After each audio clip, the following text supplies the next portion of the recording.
you can't blame people. Organisations like Gaia and another, they're cashing in on it. And they really are cashing in on it, you know. So I know I'm going to put this on. This is the little. This is the start of the show, and it took me, believe it or not, only 10 minutes to develop, to create it. Literally 10 minutes. You're going to be mind-boggled with it. It's absolutely wonderful. So I'll let it play now for you guys. Question: what if the deep state is manipulating the direction of ufology?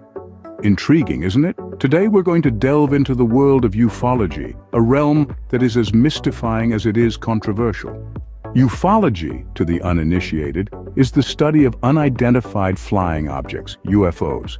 It's a realm that has captivated millions across the globe, sparking heated debates, raising eyebrows, and even inspiring a multi-million-dollar industry. But today we're not here to stoke the fires of conspiracy theories. Rather, we aim to shed light on the truth behind the ufology industry, debunking myths and revealing the reality. At its core, the ufology industry thrives on the unknown. It's an industry that has capitalized on the human fascination with the extraterrestrial spinning tales of whistleblowers and government cover-ups that are as sensational as they are unfounded. From books to documentaries to conferences, the industry has left no stone unturned in its quest to feed the insatiable curiosity of sci-fi believers around the world. But beneath the surface, the reality of the ufology industry is far less glamorous. The stories that are so eagerly consumed often lack a solid foundation, serving only to fuel the flames of speculation. The promises of revelations to come often end in disappointment, fizzling out like a comet in the night sky. And then there is the question of manipulation. The idea that the deep state could be steering the direction of ufology is one that has been floated around. While it makes for a tantalizing narrative, the reality is far more mundane. The direction of ufology is shaped not by shadowy government figures, but by the demands and interests of the public. In essence, the ufology industry is a mirror held up to society, reflecting our collective fascination with the unknown, our desire for answers, and our willingness to believe in the extraordinary. It's an industry that thrives on the human imagination, spinning tales that are as captivating as they are unfounded. So, what are the key takeaways from our exploration of the ufology industry? Firstly, the industry is driven by the public's fascination with the unknown, not by shadowy government figures. Secondly, the stories that are so eagerly consumed often lack a solid foundation, serving only to fuel speculation. And finally, the promises of revelations to come often end in disappointment. In conclusion, the world of ufology is a complex one, filled with intrigue, speculation, and a fair share of myth. But beneath the surface lies a reality that is far less sensational, yet no less captivating. After all, the truth, as they say, is often stranger than fiction. Well, what do you reckon? That was good. Right? That was your That is good. AI program that he got from Robert? No, well, no, you put me onto it. It's called InVideo AI. It's bloody expensive though, but hey, it's good. It's a good program, but it really gives you a good present. I can actually knock that up to, say, an hour documentary. I can create a documentary file. I just basically put in the storyline, and it will actually do what it needs to do to alter the storyline, and then I can go in and look at all the text, and I can change the text to it anytime I want. I can pick any voice, and in some cases, some languages if I want. And you do have the opportunity to actually apply your own voice. I think you give it a 30-second kind of demo, then the AI will artificially copy your voice and put it in the doco. It's quite an interesting, but that's the subject I want to cover this evening. I mean, that is dangerous technology in the wrong hands. I'm smirking and giggling because we just had an 8-month strike over this. AI infiltrating Hollywood. There he is. Oh, there he is. Education. Hey, Prof. Hey, guys. Hi, Michael. You can hear me now. Yeah. Hey, too many beers, mate. Too many beers. How's the football going? You talking about the Super Bowl tomorrow? Oh, it's tomorrow, is it? Oh, okay. Yeah, you got to It may be You gotta today re- where you live, but it's not where we live. It's tomorrow. Yeah. you got to I'm on the other remember side. that you got to remember that while you're ahead, we're still ahead of you. So Right. Yeah. Yeah. Hey, I like all our matchy. I'm in your future. I know. But We're all matching. ufology. Yeah, mine's dark blue. Oh, Now, Yeah. ufology. What's the direction ufology? Who's controlling it? Who's actually getting the benefits out of the ufology? We're not talking about personal gains for like people like myself and or like Heidi or anybody like that. I'm talking about the mainstream players, the people that are really kind of they're creating documentaries left and right. They've actually got TV shows. They're on Netflix. I mean, everybody's cashing in on it. But No, you see 3 or 4 of the same faces, and that's what you see. And Exactly. they have become the anointed ones as far as the lamestream fake media is concerned.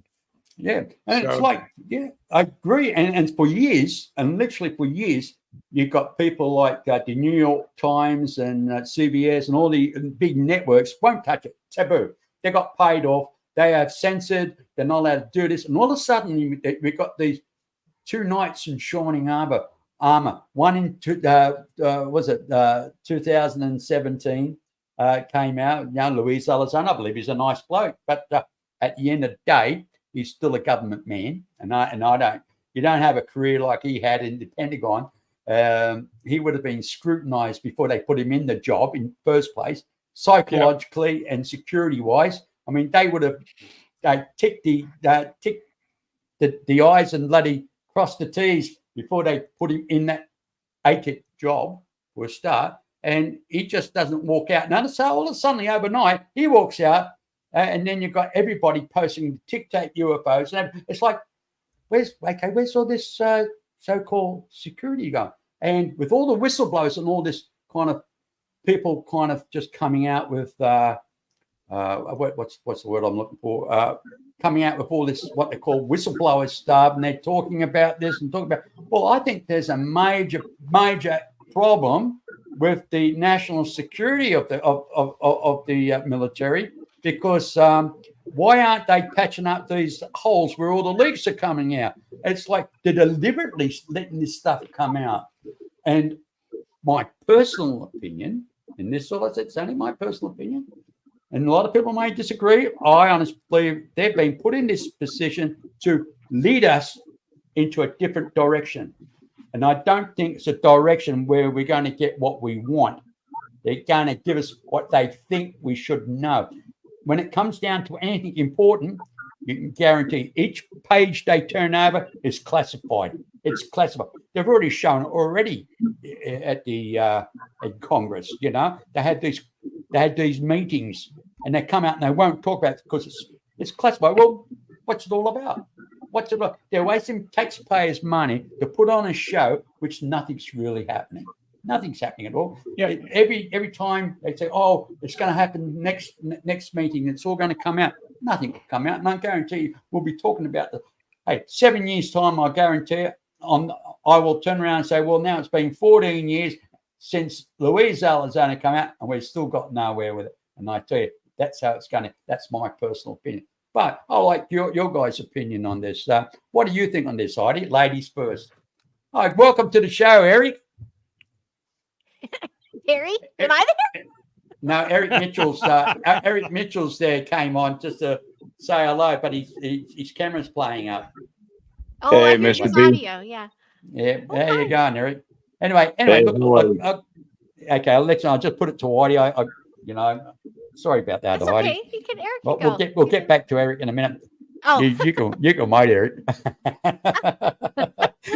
Laura. I see you again. Look, Laura, no echo. I Eric, just had she's my better- live. That's why I keep saying that, peeps. And it was like this echo, but we were talking ufology and stuff. So go figure. Eric, And here I am again. she's better looking than you, mate. So I'm letting her speak first. Jim keeps calling me up. You're a dirty old man, Mr. B. I should know. Well, I just Isn't there a wanted to song? say Isn't you're there a back. song like that goes something like "You're a dirty old man, Mr. B"? Yes, Isn't that- Mr. Grinch. Well, if there isn't, you'll There create are one, that's for ones. sure. Yeah. Anyway, Heidi, what's your opinion on this ufology yourself? Well, first, I'm happy to see you. You've gone through some health. I'm happy you're back and you're here and you're all that. My opinion, I think it's a big business, and I think to get the full disclosure, I think we talked about it before. You're going to put a lot of people out of work, and you're going to, break a cycle, and they don't want that. They want the mystery of ufology to continue because that's where follow the money. Yeah. I think the infiltration has quadrupled. And I think it's intended to just divide everybody. The infighting is insane. And I'm kind of just pushing for the human experience, people sharing their stories of ufology. And just have the average Joe talk about it now, because there has been a celebrity around it and a controlled narrative. I think Mike Holt said that before. Controlled disclosure. They want to control the narrative. So give it to the power back to the people and let it spread like wildfire. But Well, the one thing that they can't control is the four of us right here. That's right. Yeah, so they could put up all the barriers they can if we still have friends in high places, or we're just criminals at heart. We're going to find this stuff and present it to the world. I mean, what really bothers me, well, it's classified. How do you justify the classification? Under what category? It can't be technology. It's not ours. It's theirs. It can't be their capabilities. It's theirs, not ours. If we're seeing this, so are the Russians. So are the Chinese. So don't give me this crap that, well, this is for national security interests. I've been hearing national security interests for 60 years. 99% of it is crap. 99% of that, it's classified, is to hide money, to keep the bean counters from overlooking your shoulder, and decided that, oh, I have $450,000 has gone to that. Yeah, well, back in the 60s. Ashley Madison or whatever it was way back then, when dating site or hookup site or whatever. Well, back in the 60s, that Air America, didn't they? And they used to transport bloody cocaine from South America and other places, and from Asia straight into the American public. It's like and that's where the black projects originally got all their finances from. But once they start shutting down that Air America and everything else, and people got wind of it, they have to get the finances from somewhere else. And that's why you've got $6 trillion unaccounted for in the United States. So No, it's actually 21 trillion. is it really? Oh, picky. They got gold seats, 9-karat gold, 18-karat gold toilet seats, or something, or what? I don't know. Well, that's been going on for a long time. But to Jim's point, and Heidi as well, on the money, we've all heard about the secret space program, right? Or the off-world civilization. And all of the black stuff that's below the black stuff that's underneath that black stuff is all of the disclosure that people are talking about. And in my opinion, the whole approach and look at it needs to be changed. I think disclosure, you guys have heard me ramble on about this. I think that's the wrong word, but the way they're using it is the first level is this stuff in the sky is actually there, and some of it is not ours. Well, it's like, okay, well, people have known that for a long time. There's so much evidence that people have, whether it's actually empirical data that you can look at, like the pictures that Dustin was showing in your show, Heidi. That's anybody now, especially now, can make pictures. Back in the 50s and 60s, you didn't have Photoshop, but they still had some capabilities to do alterations on images. I think that the real issue, what it really is the second issue, which is if you're saying that other craft is not made by us, and it ain't ours. Okay, that means that there's from somebody else, and that means that somebody else is out there, which means that we are not alone. And that's that disclosure. If that's the underlying thing, to me, that happened millennia ago. In every civilization's cosmology that we've been able to unearth and decipher and interpret, they all have the same stories. Somebody from up there came down here, told us stuff, gave us stuff, even made us. So that is a given. The stuff in the sky is a given by most people are going, hey, I've seen something. I don't know what it was. But nobody can, in officialdom, can tell me what it was. And now there's this question as to whether how much of it is theirs and how much of it is ours, or vice versa. So I think the real word should be exposure, because the information, the things that Jim was talking about, that they've had in these tech companies, and Lockheed Martian, all of these nice play on word. all of these, defense private companies, corporations, private contractors. That's where all the stuff is. That's where all the money goes. At least it starts there. But they've all created their own little sub companies and all these other little divisions of this and that buried here and there and known by few, if any. Right. So that exposure of the fact that they not only have that, but they have it because they've had the tech for over 70, 80 years. And if they wouldn't have kept the toys to themselves and played with the other children, the world we are in would be completely different. We would have free energy, free water, free communications. Our entire way in which our infrastructure, our social dynamics, the constructs, all of that, governments even, would be completely different if they had not kept the stuff to themselves and not shared with the other kids. That's the exposure that I think is about to happen.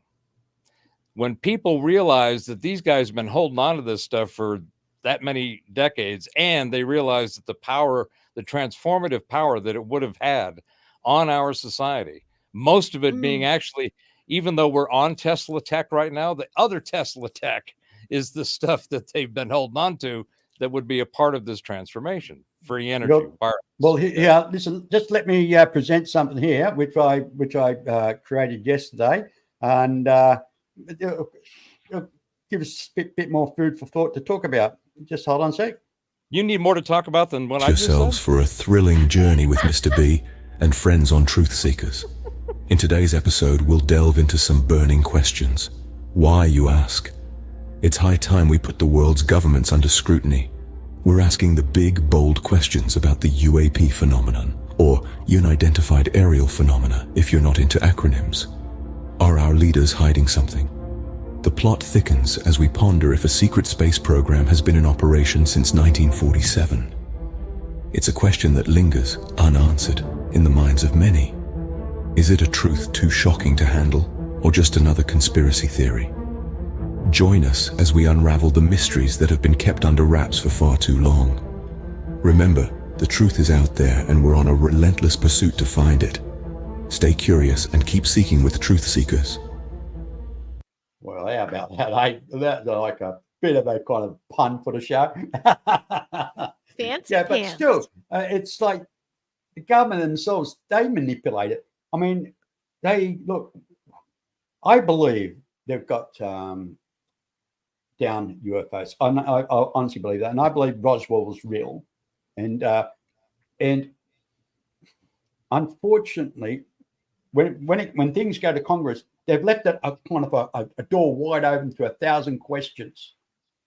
What we should be doing is asking a specific question.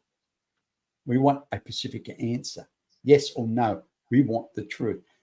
Now, they go in. But it's like Jack Nicholson's character in A Few Good Men. You can't handle the baby. Truth. Yeah. I was waiting for that Well, one, yeah. And I think that what we're seeing, we're going to get what you're asking for, in my opinion, B. what we're seeing is what I saw coming about a year and a half ago, and I called it the rise of the pissed off peeps. Mm-hmm. And what's happening, in my opinion, based on my subjective observation and semi-critical analysis, is that the information that we're talking about, that they've been holding on to, that they won't tell us, that they won't share with the rest of the kids in the playground, that information is getting piece by piece squirted out through the little cracks in the conversation. And we're seeing it across a multitude of different media platforms and feeds. Everything from the messaging from X, all of these video streaming platforms, the personalities and the content that have been on those platforms. When somebody asked me, said, well, how do you filter all of this, deluge of data and tsunami of crap and figure out what it is that you need to pay attention to that's worth paying attention to? I said, well, the first thing you need to do is just look at those who have been kicked out of wherever they were and ended up somewhere else and check out how they're doing. Because if you look at Rogan, what did he get, a new $250 million deal? Russell Brand is killing it. Tucker Carlson, over 180 million views on the Poot interview. I mean, the people. No, it's up to 1 billion. I heard 1 billion. That's nuts. I'm not surprised. Well, I'm hard of hearing, so maybe no. But I thought that I just the last tweet I saw earlier today was. Last tweet I saw today was earlier today was around 180, 190 million, but that's ridiculous by itself. People want the truth. And the other thing that you're seeing is that the traditional, what's been called the mainstream media, or MSM, which I refer to as the legacy media, all of their shit is tanking. Their numbers are cratering because the viewers aren't watching it anymore. Firing everybody. And they're laying people off, while everybody that they went after is doing fantastic. Now, to me, I like statistics and analyzing things and looking at trends. Trends analysis are really cool to look at if you do it objectively with good data and processes. And what you see is the independent, pissed off peeps on the rise. You see the legacy, traditional, mainstream on the decline. Bastards, yeah. Now, that is happening by itself. It's organic. There isn't, if there has been any particular manipulation or intent and manipulating the content and the viewers, all of the performance of those who are losing it apparently is not doing very well, clearly. And they have a collective set of issues because they're all going down, some more than others, but the trend lines are all straight down. The subscription services are all having it. They're trying to rethink all the sports, all of the media. Here is my point here. All of the traditional media where the information feeds and streams have been typically pumped and consumed have all started to go through a dramatic change. The technology that enables us to do what we're doing here, that we get on and go, as Jim said, they can't stop us because we're doing this, whether the platform it's going to decides to turn it off or kick it off, they ain't stopping this. And what you're seeing is more people doing this, getting their content out. And so the rise of the pissed off peeps is upon us. We're seeing this proliferation of all kinds of new information coming from all kinds of sources, and having access to all these diverse ideas and data sets so that you can add to the analysis that you're using to figure out how to navigate the shitstorm that we're in. I see a trend, in my opinion, again, that is, while we're seeing just a concentrated cacophony of crap, it's getting all intense. It's like somebody's gone in and turned all the burners on the stove, turned on the dishwasher, no dishes, turned on all the faucets high. They got everything going as much as they can because they don't have anything left. The product that they've been selling has been rejected. And if you have to force people to take the product, then you don't have a product that anybody wants. And there's a whole different set of rabbit holes there. But I think we're on the positive side. We're coming up to the positive side of a great transformation, where the technologies that the UFO guys have been holding on to and won't let out, to the access to information and the ability to do investigative information analysis and figure out how you think about that, and then get with other people and share it. Yeah, well, because I don't think that's it's going what's to come happening. out personally. Anyway, So listen, I can't share. I'll just finish with this. I can't share in the anger and angst that you have, B. I don't have anger. I don't have anger. I have frustration, if anything. Frustration. Well, yeah, frustration. You know, I look at it and go, it's what you expect them to do. Yeah. But they, you can't go knock on their heads and get them to open up. The cracking of the noggins is happening organically. That's what I'm talking about. Well, the information is coming out, you've so they're not going to win black in the hats long and the run. white hats. You know, you've got two factions going on, one for it and one against it, and they're fighting internally. I think there's more than the whites and the blacks. I think there's some grays and there's some other shades in there. Yeah. I think it's more like the folks that are controlling stuff. It's more like a mafioso family. There's a whole bunch of different families running different sections of this and that. Some that have held on to this and that for longer than others. But there's just a group of them, and they go along to get along, but they are not doing well because they're all losing their shit. Every one of them, whatever little fiefdom that they've held on to, is falling apart. The people are not responding and adhering and acquiescing to their requests to do and think and say as we tell you.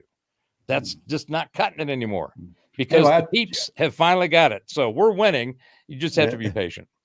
Yep. I just want to say, are you still with us there, Eric? Hello, Eric.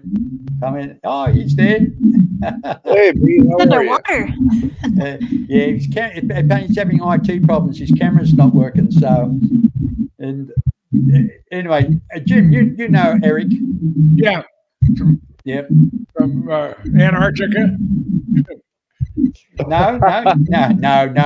Different Eric. This is Eric Mitchell. Oh, okay. It's underwater. Yeah. You're both in the same documentary at one time. So, which documentary was that there, Eric? I'm not really sure the name of it yet, but it was a UFO Garage with Ben and Joe. And yeah, good guys. Oh, yeah. But yeah, I did my very first podcast with them.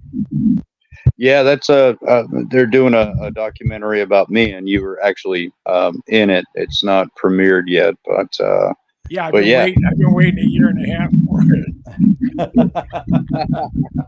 Well, I was there. I was in Sedona in June of 21. What is it? Oh, it's 2024. Oh my God! How could that happen? What's that noise coming from your phone there, Eric? Oh no, it's completely quiet here. Yeah, it's coming through. Are you guys picking up that noise? Yeah. I am. I'm laughing because it's probably the intruders I had on my live. Yeah. No, I think when Eric is keyed, I don't know if you're muting your voice, but when you're not, we don't have that background noise. Yeah, when you talk, it goes away. So yeah.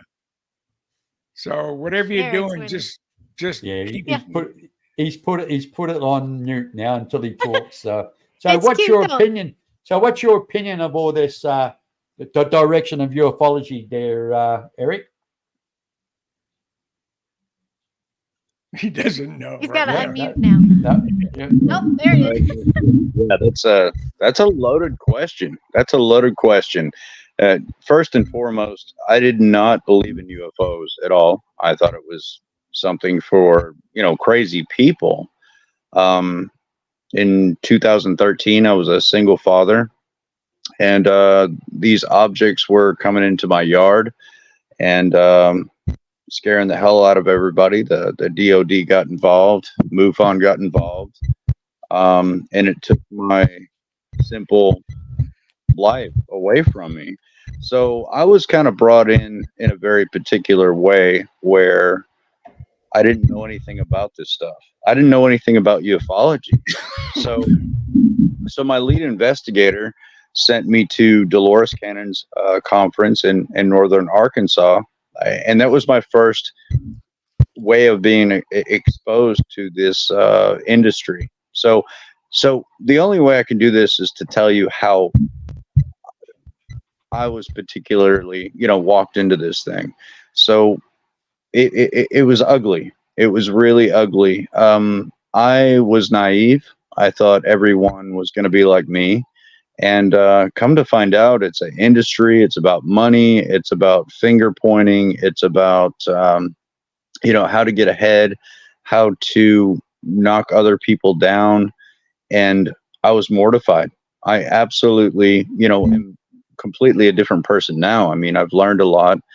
I've brought a lot of this into science and not ufology. It's not where it belongs. But back then, just being a kind of a kid, a child, into dealing with my children and the whole thing, and having high hopes and thinking that I can meet professionals that really know what I'm going through, what my children are going through. And I showed up to a circus, and everyone had a squeaky nose. Everyone had makeup. Everyone was a joke.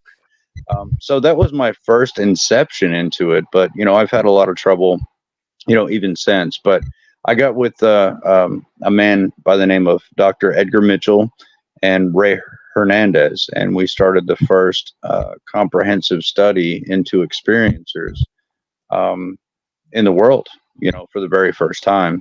And that really felt good. It had a lot of, it really encapsulated what this is about. It really said that what I am and what you are is true. So, I went in further, Stanford, Harvard, University of Northern Texas, Montana soon, because of, I don't know if you guys know this, but I am the strange human that Dr. Michael Masters talks about last year in Phoenix. So I did develop a brain anomaly that can be studied and all that good stuff. So yeah, it's been a long ride, but am I happy with ufology? No. Should it stay there? I think it should stay there, but it should evolve. It should become more academic. It should be not a notoriety business, but more of a science. So if we can just combine the two, that would be great for me. Right. Okay. Look, I'm going to, while you guys keep on talking, I'm going to see if I can bring up a little video clip. I know I do have one of Eric, where we're a group of guys, and they actually took up a reading of your brain activity. Is that correct, Eric? I'm not sure which clip you have. There's things floating around. That user guy that actually put the one where you open your mouth and to show that you're not doing anything with your tongue, making the noises. I'll see if I can find it. I'll see if I can find it. You guys. Yeah. Well, I think the MRI activity would be a lot more impressive, but why not? Let's I'll try to find it first, but let's keep talking, guys. Just keep talking. Who's that? Who was that? Who was that? Somebody came in and that was Eric. That was Eric. He showed up for a second. Yeah. Yeah, his phone's not playing. He's playing up, so that's why he's going voice. Yeah. Anyway, so Heidi. Yes. So what would you like to see happen in ufology? Ooh. Now we talk about the downfalls and and the controlling of it, but I like to know what does each individual want to see from ufology? I know we want the truth of this and truth of that, but it's what is it going to offer us? That's the thing. What benefits are we going to get out of it, or if they let us have it? Because you remember, any high-tech stuff that becomes public, the adversaries like China and Russia and everybody else are going to be playing with it too. So, is that one of the reasons why they keep this technology from down craft? Because they know while they've got it, they've got the upper hand. Now, it's like after the Second World War. I mean, the Americans detonated the nuclear bomb, and then once everybody knew America had the nuclear bomb, then Russia started working on it, and then it became the Cold War, the threat of a nuclear holocaust. So what you develop starts working against you, not for you. It becomes a technology which is good, it helps, but it can also become a threat, a true threat. So that's why they call it a deterrent. Yeah, well, this a deterrent is one thing, but when somebody else got the same tech, it's like a Mexican standoff, isn't it? Right now, in a 150,000 square mile chunk of the North Pacific, is an Ohio-class ballistic missile submarine with up to 20 Trident II submarine-launched ballistic missiles. The Trident II can carry 14 reentry vehicles, but because of salt, they don't carry more than 4. So if all 20 holes are filled and they're filled to the limit, each one of those nukes can hit within 10 meters of where they want it to hit. And everything is targeted. Someone going to detonate a nuclear weapon. It's going to be one of the I call them the third world, but the third world would be like North Korea, and maybe some I think there's some fractions within some of the breakaway republics, Ukraine being one of them, where there's enough technology and knowledge and talent that hasn't been killed or disappeared or whatever, that would allow them to do maybe a crude weapon. Right. So, but but we're getting why is UFO information being considered classified when it's talked about to people that represent us, Congress, the congressmen and senators? What is the justification for its classification? Well, that's keeping another, us dumb. That's another, because it leads to the next question, doesn't it? I mean, yes, they exist. Okay, what do you know about them? Well, have you got down craft? Like Russia's talking about it. I mean, I don't know if that's true or not, but hey, he talks about it. Everybody wants to believe him. So, okay, if it's true, what do they get out of it? What technology do they get out of it? Now, if they have to start spooling out, hey, this is the technology we've got, well, that opens up another can of worms. Now, because it's like then the people like China and Russia, then they start feeling threatened and intimidated. And it's like, who's got the biggest stick on the block? I mean, in a playground, who's going to beat who with it? I mean, it's a frustrating thing. I think I can understand why they keep it secret. I really do. The technology side, but that doesn't mean to say they can't say, yes, we have the technology. Maybe in the next 50, 60 years or so, when the world's at a better place, maybe we can release it, but I don't know. I mean, now, if we have it, I have to believe the Russians are as capable as we are, and the Chinese are good thieves, so they have it too. So there's, that's what I was going to jump in with, is that if anybody thinks that we're the only ones with this technology from other places and other people, that's very naive, very myopic. This stuff has been around in all these different countries for decades. And you can even make the argument that it goes back even millennia, but that's a different rabbit hole. The stuff that's being sequestered now is scattered across an elite group of people who have special access and it's managed by, and again, there's even fiefdoms like the mafioso that I was talking about for the overall Mr. Globaloni. There's little factions within these secret technology developments and these little enclaves of knowledge where the real black and deep black stuff is going on. They're in competition with each other. And there's all these different races, our cosmic cousins, who are clearly engaged with this small group. And yes, they do walk among us. And yes, they do look, some of them do look like us. But all of that has been going on right in front of us for decades. And there's been this artificial bubble put on it by the people that are controlling the narrative with, oh, it's classified.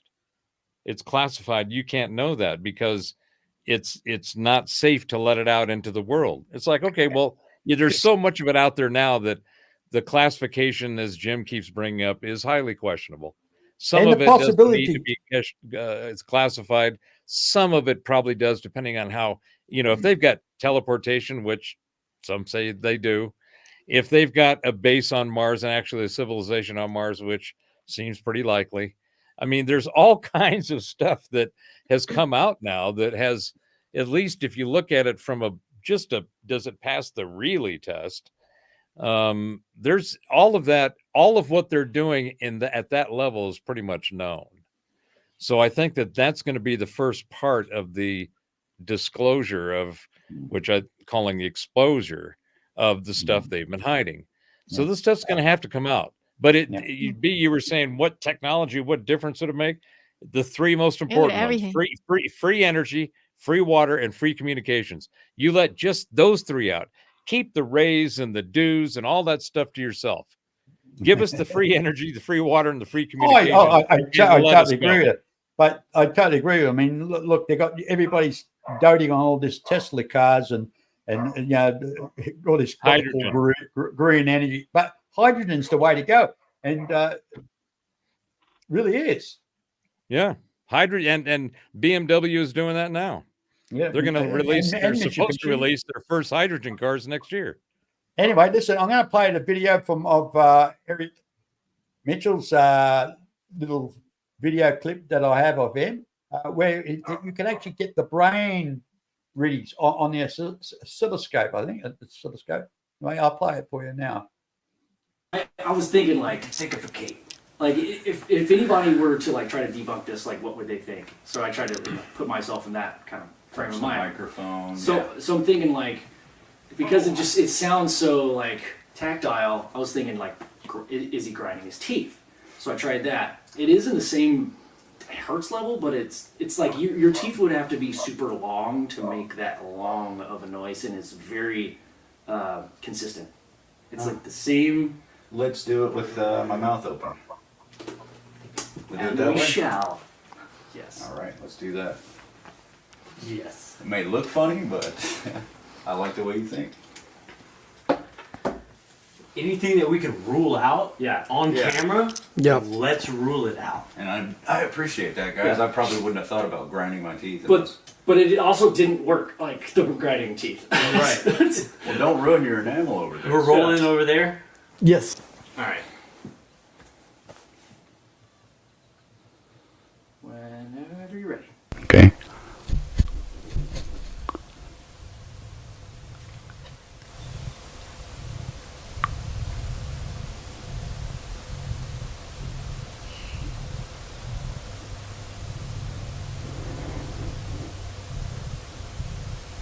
I mean, yeah, I'm picking it up. I wonder if there's anything. Oh, sorry. Yeah, you had your mouth open. So, dude, yeah, it's coming through loud and clear. So, is there anything we could try to test out?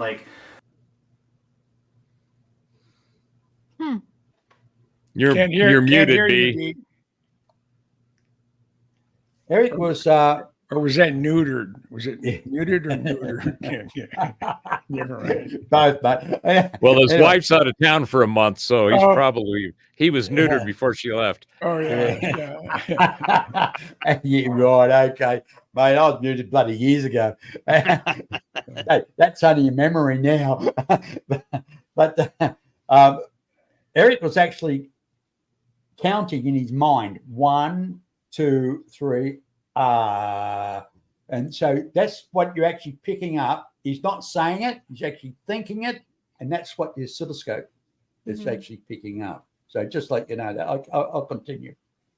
Maybe do like a 1, 2, 3, and then long. Sure.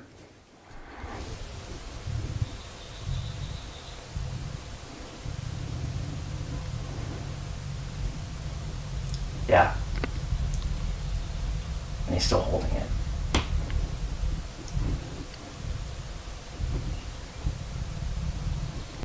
You can probably see the microphone moving as well. Yeah, I don't know, but yeah, dude, that's pretty awesome. I don't know how you're doing that, other than what you're trying to tell us. Yes. What happened was. I love the way you just said that, Ben. You told him already. Okay, so yeah, I went to school for music, and I picked up a lot of things from some really knowledgeable people. So from what little I do know and I do on a regular basis, I'm used to looking at audio frequencies and sound waves. This doesn't look like anything I've seen before. It's definitely like sub 250 hertz range, which is lower than usually what a voice usually sings at or whatever. I don't know how to explain it. Well, it's hard to pass even higher pitches through brain tissue, bone tissue, flowing water and blood flow around the brain. I mean, it's got to surpass all that. So even higher pitches are going to sound lower than what your intention is because of all that passive. Now, my ear canal has less bone density, and so do the holes in my skull. So you're going to get a clear picture on screen, maybe sound on screen, or with your headphones, but... Yeah.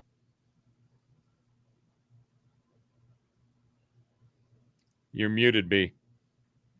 I know. And here I'm back again. I've got a dog barking in the background, so I'm muting the dog out. No. If it keeps barking, it will get muted.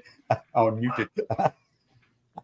Yeah. So, Eric, would you like to cap on that one there for us, mate? Tell us a bit more about it.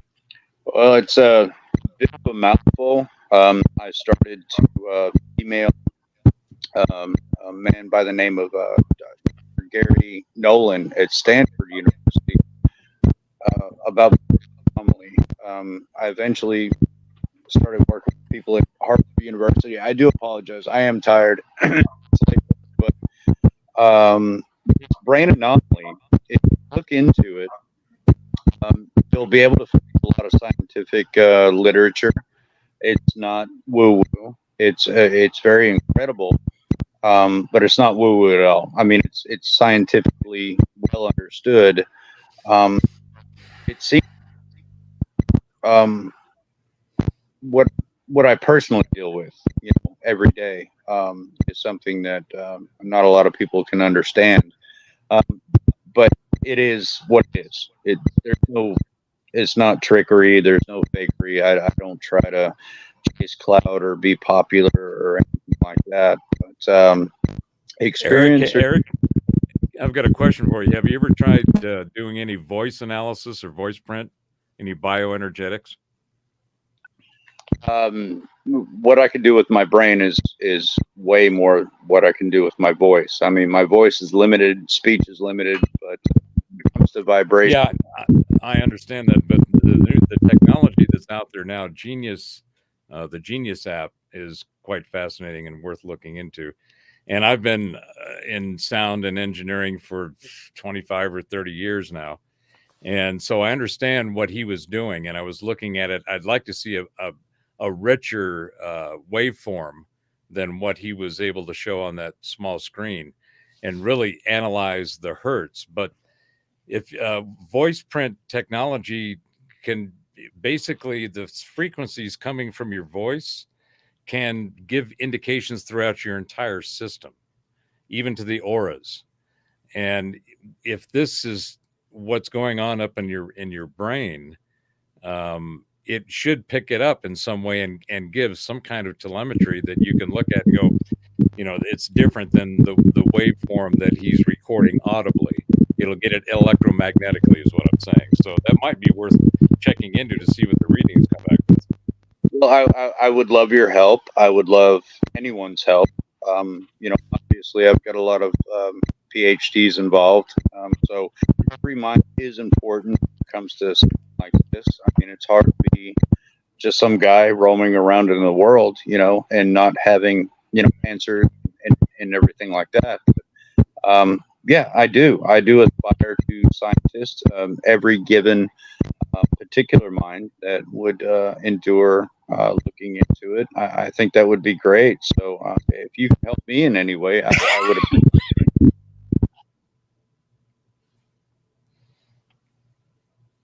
Well, in the chat, Karen Ann McDonald she's listening tonight and was just referencing what I was talking about. And Ryan Williams over at the Genius app is the guy that is doing that work. I would highly recommend trying to get some kind of reading with that. I've had it myself, and it's fascinating, and the amount of information that's available through that process is richer than anything else I've seen out there personally.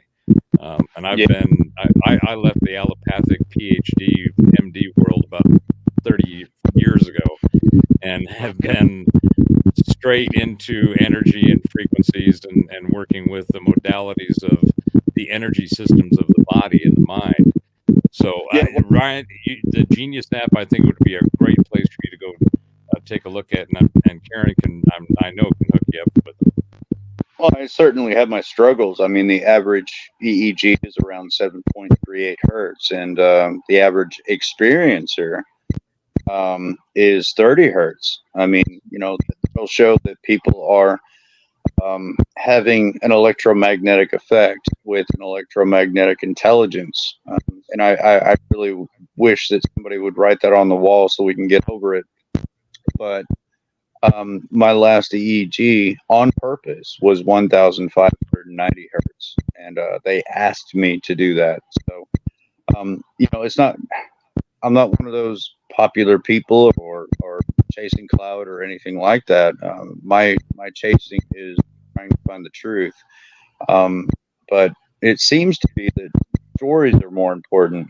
You know, that how do I put that?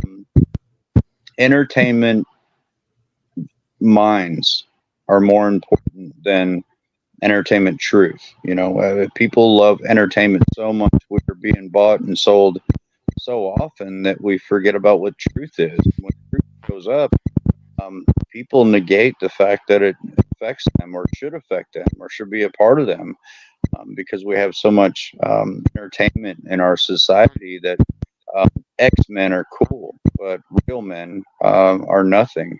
And I find that incredible. I mean, I really do. I mean, if you look into, you know, the aspects of that, and how many people do we leave behind through these things, where ufology itself wants to blow up somebody that believes they're a messiah, and ufology wants to put down people that are so incredible that if you took a second, maybe even 2 seconds, you could find out that your mind could be completely blown by these people that are incredibly quiet. And what I mean by quiet is that when I think, I don't cohere the ignorance of words or language. When I think, it's feeling. When I think about stuff, I don't think there's Mr. B, there's Terry, my man. You know, I don't think, you know, I feel. And I think that's a part of an intelligence that we need to focus on, understand that sound and frequency and love is a part of nothingness that becomes everythingness. Because if you look at the universe, it is absolutely nothingness all over the place that becomes everythingness when it becomes you and I. And when you and I look at the stars, we realize we are that.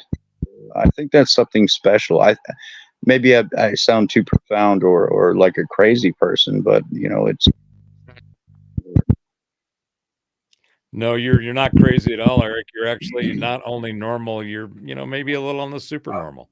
And that's what these things, to me, and the way I look at them, actually are. It's redefining what we have been told is normal and looking at the reality of who we are to find what is normal. And that is the realization of oneself and the frequencies that make up who we are, how we function, the way that we interact with the reality around us. And the struggle that you've had is something that is anomalous to the established system.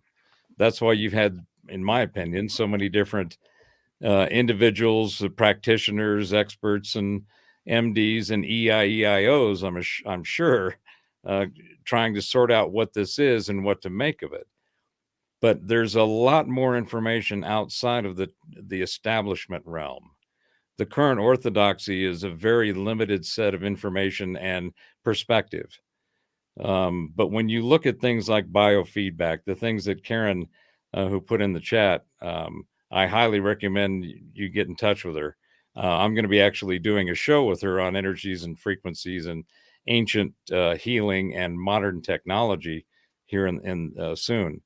But that biofeedback, being able to look at the system from an electromagnetic perspective, from a frequency perspective, everything that we do, are what we eat, the air we breathe, the interactions we have, the thoughts that we have in our minds are all frequencies. And the anomaly that you're experiencing has its own unique frequency signature. It just hasn't been looked for in the right frequency perspective.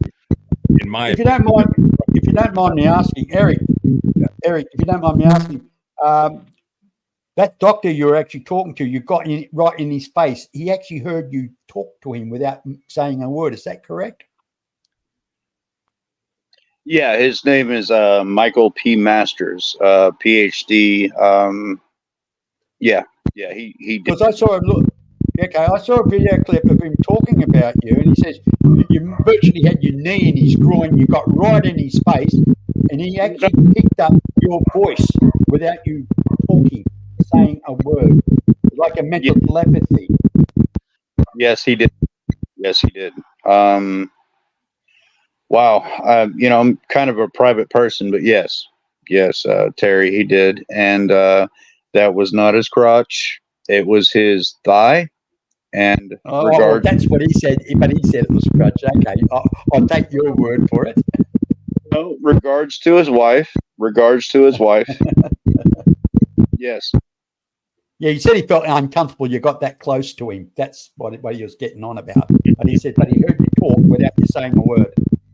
No, it's okay. I mean, we live everyday life. We want to buy Coca-Cola. We want to buy Pepsi. We want to have Crocs and you know, maybe a fanny pack and credit cards, and we buy into reality.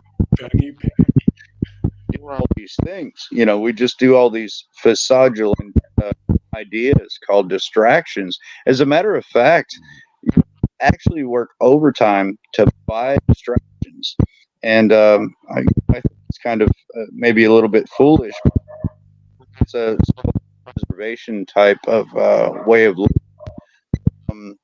But yeah, I did draw myself into hard to explain because, you know, oh gosh, it would take all day. But you know, the basic sense is intuitive ability tends to choose things. It tends to look around. It's a part of your motor function. It's a part of your basal ganglia, which is a motor function. You know, yourself. You know, first and foremost, you have empathy. You feel people, emotions. You feel those things. Second, you start to be intuitive, which not say psychic, and thirdly, non-locality. So once your motor function fills up all the way, the whole Kool-Aid glass is filled up all the way, it must find a way to expand more. and it can't swell, it can't bleed into other areas. So basically what it has to do is say, someone is sitting behind me, they're looking at me, and I know it. And then you turn around and it's there. When are we going to get over the fact that we shouldn't be distracted? We shouldn't think in terms of words or language or anything like that. Everything should be quiet. Everything should be noticed. And, everything should be part of our motor function. When did we forget that we're animals and our motor function should run everything? We focus on what we're supposed to be lied to about instead of focusing on our hearts. Everybody in this whole UFO thing, which absolutely astounds me on a daily basis. The moment my toes hit the carpet in the morning, I am so by people that talk about lights in the sky while we forget about the lights that are in our hearts. And I am murdered by this.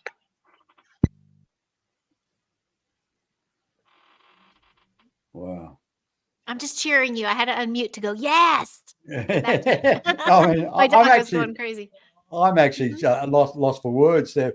So, yeah, that's Jim. He nailed it. I'm mic dropping him. What's your take on all this, Jim?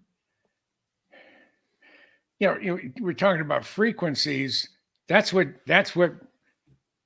pulls me towards somebody or pushes me away from them. Mm-hmm. Because their frequencies are not compatible with my frequencies. I mean, when I met Robert on this program here a while back, I knew instantly I like this guy, and I really want to meet him in person. And which I did last August, beginning September, and it was we transmit and receive in the same frequency. You have your incredible areas of expertise, and I have mine. I'm open to everything, and then the one thing I want to say about this community, your 4 wonderful representatives, well, 3, not counting me, but Eric, a little bit ago. I feel for the first time in my life, I'm not a joiner. I spent 27 years in the military, but that was out of a love of country as much as anything. But I'm not a joiner. But I sort of stumbled into this community in March of 2019 when I met Doc Skinner. And I have never felt so comfortable. And I enjoy everybody. I mean, we have the 4 of us on this screen represent an incredible diverse amount of information, but we're drawn together because we share similar frequencies, and I think that, and I've always felt that way. My mom could see the future, and she could read a person. I bring a kid over. I'm 10 years old. I bring Rusty Brown over. My mom gives him, all she says, how's it going? And she's, nice to meet you, Mrs. Goodall. And she gives him a hug, like Sicilian mothers do. And then after she leaves, she tells me all about him. And she's right. I mean, about his family, about how he's upbringing, how he is in school, the whole bit. She said she can just feel it. So I know we all have that capability. I've had a lot of weird dreams that became reality 7 years later, 10 years later. I dreamt for 7 years, and I told my ex-wife, my first wife, about every 5 or 6 months, I'm having this dream. I'll be in San Francisco for a major earthquake. And I very rarely go to San Francisco because I have family in the East Bay and I grew up down in the peninsula. And I kept having this same recurring dream. And so I'm in there October 1987. What do we have? The Loma Prieta earthquake. Exactly like I had described it to Shelley. She was blown away. And I had another one that I didn't tell anybody about because it scared the hell out of me. and that was the World Trade Center, 9/11. I dreamt that for 10 years. And it was just too crazy to say anything. Now, how can I remember doing something like that? Our brain is an incredible piece of equipment, and some people really know how to use it. I mean, I'm not talking about intellectual or be able to have have a good line of crap when they're trying to sell something. No, but you transmit that energy. I know people. Some people, they come into a room, a room full of people, and all of a sudden, the whole place warms up. It's the energy that comes from that person. My mother was one of those, and I think it's because she was a Sicilian mother. She was always smiling. She was always happy. She gave everybody a hug, and I do the same thing. And it's my mom sort of just sort of laughed and says I get a tremendous amount of information about the person, about the positive energy or negative energy when I give someone a hug. And if it's negative, I hold them a little bit tighter and hope that my energy will go into them. So I grew up with that stuff. Mom would say, I grew up in, if you're familiar with the Bay Area, I grew up in the Mountain View, Los Altos area, Silicon Valley. Yeah. Hey, by the way, I put a link in the chat there in YouTube. Anybody wants to jump in and join in on the panel, feel free, as long as you mind your language. You're getting a lot. Did I say something silly? You're getting static. I think Eric's audio is acting up. Eric, are you talking, Eric? Hey, by the way, I do have a link that anybody wants to join the chat, come in on the show, come in and say hello and give us your point of view. Anyway, I got to do a refill, so I'll be right back. Yeah, Eric, can you hear us? Do you hear that? Yeah, there's. I don't think he can hear that. Major static coming through your. Are you there, Eric? Yeah, if I may jump in, the guys from UFO Garage they're doing a documentary about me. It's not very impressive, but there's some good points in there. But they asked me, they said, what do you think about Jim Goodall being in the film? And I said, yes, Jim Goodall should be, because he has the brain anomaly. Show right now in real time, literally talking about special, and that special notoriety that people have with this brain anomaly, that they can pick up these things. So I thought that was incredible. It's always validation. I deal with that every day, and so I just thought I'd put that. I think it's proof positive what's happening, because the audio with him, he's radiating so much. I can't wait for your phone to get fixed. Well, to Eric, to your point, and also to what Jim was saying, the fundamental nature of just being real and having connection with one's true self, which is what we're all trying to get to. In our core, we are empathetic, we are positive, we are loving, we have a positive energy state that is the nature of our energy and the nature of our existence. All of the mangling and the manipulation and all of the nastiness that we are experiencing as we are now, in my opinion, has been purposely perpetrated. It's been programmed. It's been the intent to get us into this twisted state of chaos and discomfort and not knowing what the hell's going on. It's all been on purpose. And I think that once you realize that, or once you have that, at least that awareness, you can start peeling that stuff off and get back to self, get back to that raw essence of our existence and those pure emotions and energies that we have. Well, people mention consciousness, but it's not about consciousness. It's about conscious attention.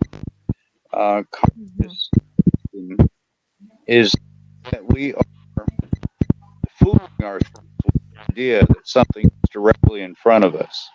And we're fooling ourselves with the idea that we can't back up and look at a bigger picture every time we just take a step back every time. So we're incredibly emotionally involved with a tiny circle instead of seeing the whole. Too many people want to kill themselves. They want to die because their conscious attention is on such a tiny little spot that they cannot back away from it. And it's addiction to super glue, where, oh my God, my life is so terrible, and we can't really see a whole an ecosystem that is around us. Every being on this planet has an ecosystem, and if it doesn't provide for you, of course you're going to have a smaller conscious attention. But when we have a healthy system around us, we can tend to back up and smile about everything, and nothing is a little dot on a piece of paper, but it's so much bigger. So within that kind of concept or idea or feeling or emotion, we can back up way further and look at social engineering, propaganda, and all those things that we're being taught. So far, we're all some sort of meat suit pretending to be some sort of personality, and I believe that's cute. I believe that's wonderful. But, we can back up further than that, and realize that what we're doing is very silly. What we're doing as some sort of playing of reality is a very silly thing. And corporations and banks and so many different things tell us who we're supposed to be. And somehow we become that actor, and somehow we pull it out of thin air that I am supposed to be this particular personality. But, at the end of the day, when we're done fooling ourselves and having a good time with this acting position, we find something that's very particular, something that's more important than consciousness, and that's called love. And love has a very particular insight because it is a direct eyeball on one spot on one paper, just like we were talking about before. But when you back up, it is much larger. So in the physics of that type of reality, I find it very curious that we have some scapegoat into consciousness leaving itself in order to better itself through something that is bigger than itself. And, so far for me, I mean, it's not even conscious to love. It is a direct, innate possibility throughout all of consciousness. And I think without that, spooky action at a distance or quantum entanglement would fall, because it takes that specific thing to connect. And I believe it's an important thing. Do alligators love? Yes, they do. They love their young. Do sharks love? Yes, they love their young. So everything that we look at that is such an enemy, we have to understand your eyes are wrong. You're an enemy to yourself when you decide that everything that you look at is wrong or bad or evil. We just have to change how we experience the world. And so the poor little me tends to walk away and take a lunch break as we observe actual reality. Does that make sense? I'm sorry. Totally. Yeah. It does make sense. I mean, yeah. What can you say? I mean, love is everything. I mean, oh yeah, and you know it. I mean, like, what is the definition of true love? Putting your wife or girlfriend in the trunk of a car on a hot day and your dog, and then drive around town for 10 hours. When you open the trunk lid, Who's there? Who loves you? Who's happy to see you? That's right. Yeah. Who's the most happy to see you? Yeah. Jim, that analogy, my friend, that analogy, I've been told so many times. It's hilarious, and that's the thing. You lock your wife and your dog in the trunk. Hey, look, exactly. You know who loves you when you walk through the door, mate. When that dog starts waggling its tail, you know that dog loves you. Oh yeah, yeah. I mean, I can go out to the mailbox and come back in, and Scarlett is all, I have a rescued German Shepherd, and she's just so happy to, and of course I have to give her a treatsy because I went somewhere and I came back, even if it's in the garage. I mean, yeah. Who's got who trained, Jim? I was saying she has me well trained. I'm the treatsy. Who picks up who's poop? I mean, that's it. Yeah, and she knew it from the beginning. Exactly right. So on this UFO, what's going on subject that we've been talking about, and Eric has shared his experience with it and the state of it. There's clearly, it seems, it's almost like it's been kind of commercialized within its own little community, and it's got its product of the day, or whatever it might be, the blue light special, pun intended.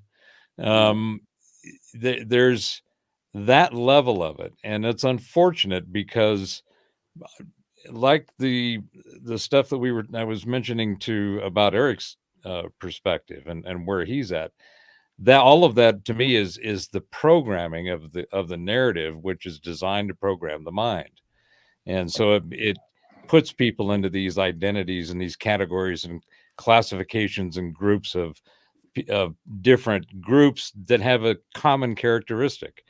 You have this color skin, you're this gender, you're from there, you speak this, whatever it might be.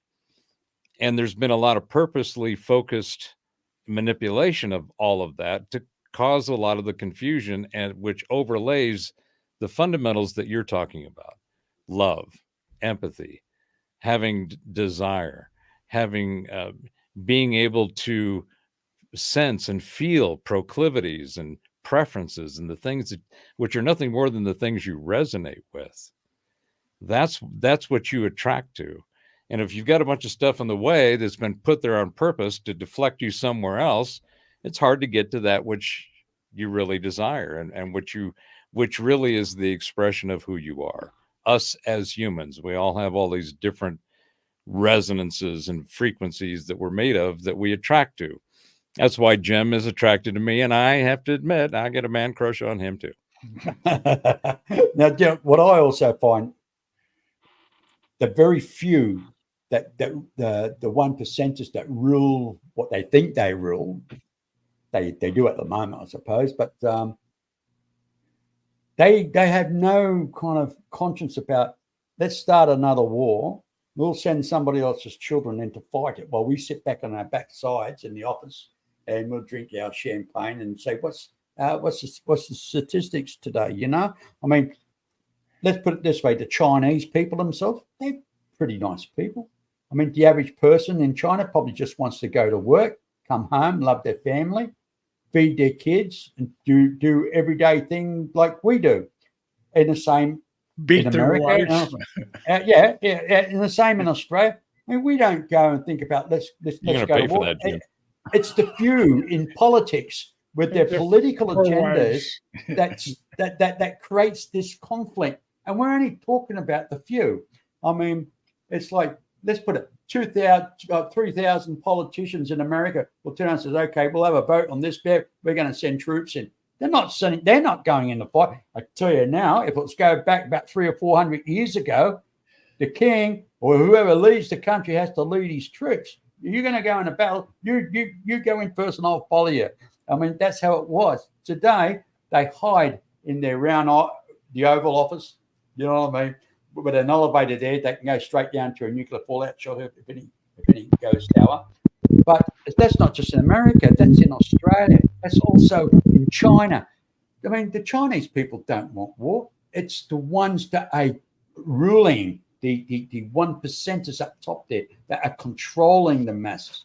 They should be. They should be on the front lines, as far as I'm exactly. concerned. I don't know if they want. I'm sorry, I've been so quiet. My throat's closing up. I might No, have to we dip out understand in a that. minute. I understand that. But I don't think they want the war. They just want to keep us busy. They want us to stay perpetually in war so that they can play with all the pretty toys and frequencies and mess with us. Yeah. And keep us divided. Keep us all divided. Yeah. That's the real war. The real war is between them and us by them trying to control what we think and how we act.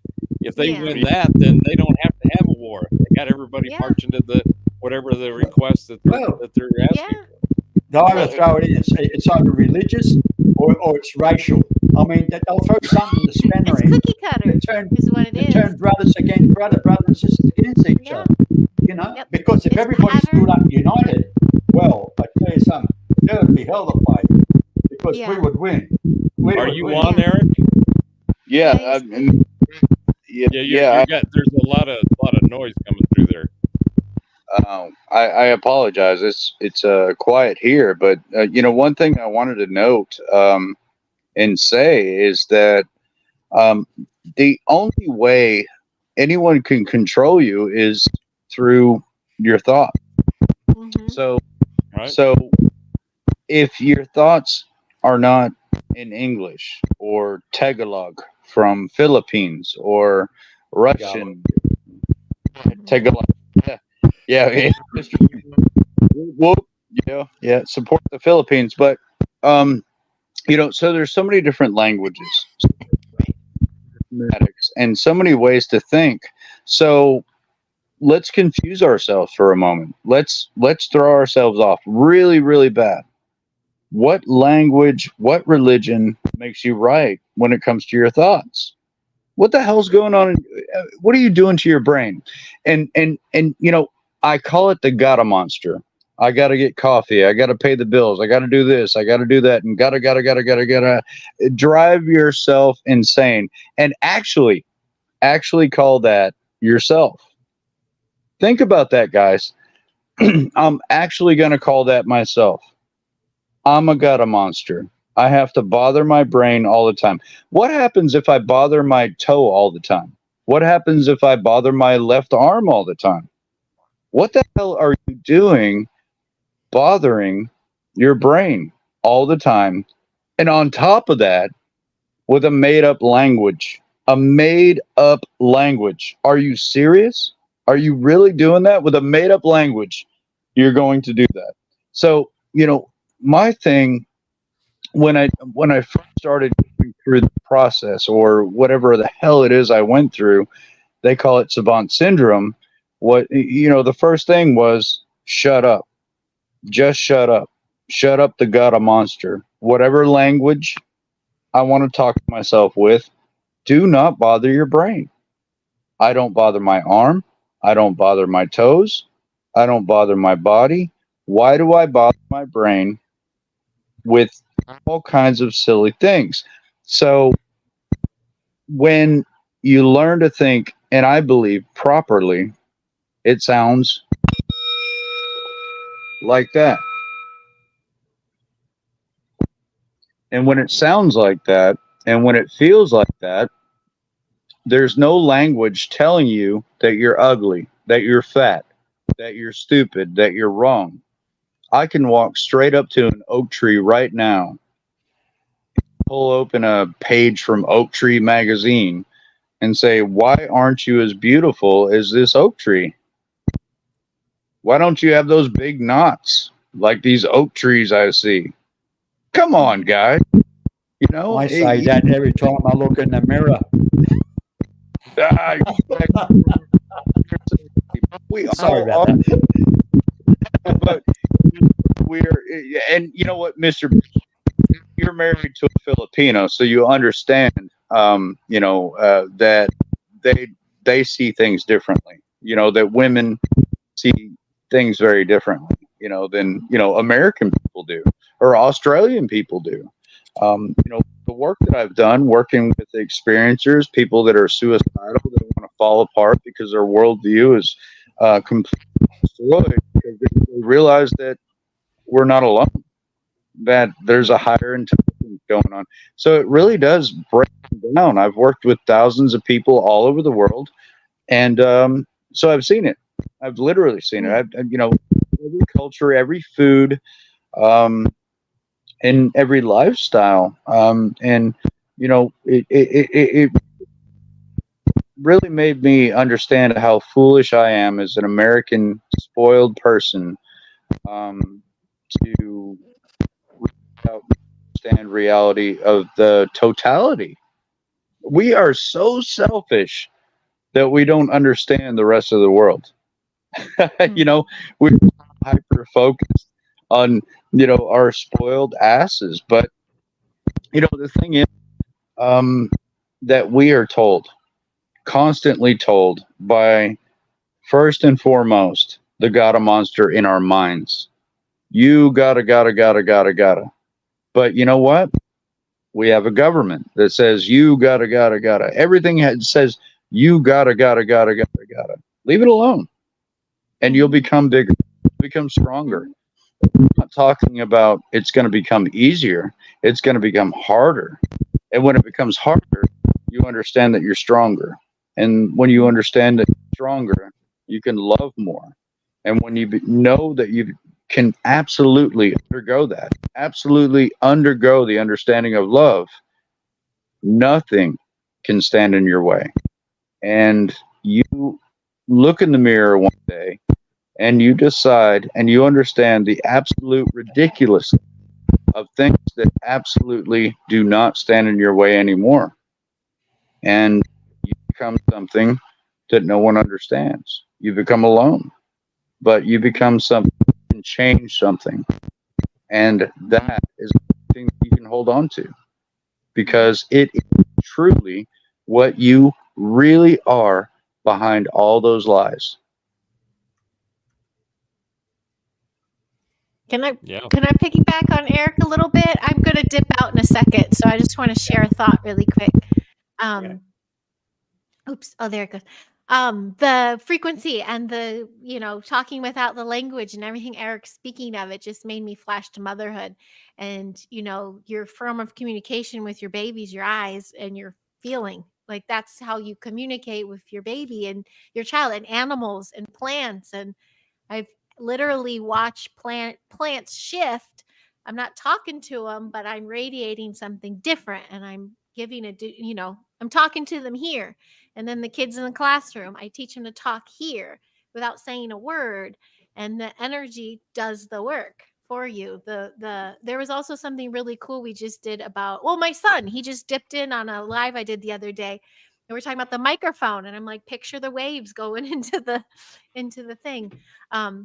My point being, although of humanity and all life on Earth, on multiple planets, whatever it is, we've got this and we've got this. That's our communication. We're good, And I think the exposure of ufology and the business behind it, humanity isn't there yet. They're not there to receive that transmission.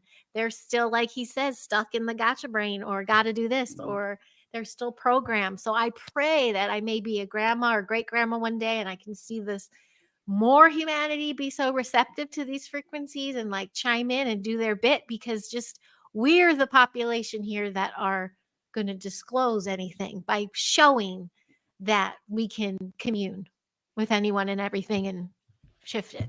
Does that make sense? I was sitting on that for a minute. But I agree with Robert. It's exposure. It's exposure, not disclosure. And I totally agree with him. And also, too, it's not going to happen in my lifetime. Honestly, I believe it's not going to happen. It's just, look, every year they want to hype it up, because when they hype it up, it creates work. It's kind of, okay, we've got more conferences. We've got to be more excited about this. It's like a sales pitch. That's, it is. It's well, I'm sorry. I got a little Scorpio snarky this morning, and I was just kind of like social mediaing on Instagram. I'm like, there's a perfect meme. It was something of like, oh gosh, now I gotta remember it. The talker, the doer, and the thinker, or whatever it was. And the line was so long about the talkers, but the doers, there's no one in line. It's like, who's actually practicing what they preach? Who's just bitching or who's just trying it out in the real world with people that don't know about us, Yeah. don't But also know you've about got the this stuff. gunners. We're You've gonna got change. I'm gonna do this and I'm gonna do that. Soon, And one day. What if? yeah, When? they'll complain. Dates. They will Yeah. complain to everybody around them, but they don't do anything about it. They're gonna do it, but they never get around to it. And ufology is full of that. Really is. Full of it. Yeah. And what really pees me off is when people start saying and declaring it's true, saying the Galactic Federation of Planets, right? And and they're talking about space arcs. I mean, there could be. I don't know. But hey, I don't want to hear this crap if they haven't got proof. I mean, I know. Look, I sit to work where I know what I'm talking about. Where I've seen UFOs. I'm an abductee. I've had close encounters. When I was a child. I know what it's all about. I'm not out there to impress anybody or tell people this or that. But don't start writing books and telling people it's fact and say, but I wrote the book and I'm the ambassador of Earth to Earth. Yeah, and I'm speaking on behalf of the Galactic Federation, and people believe it.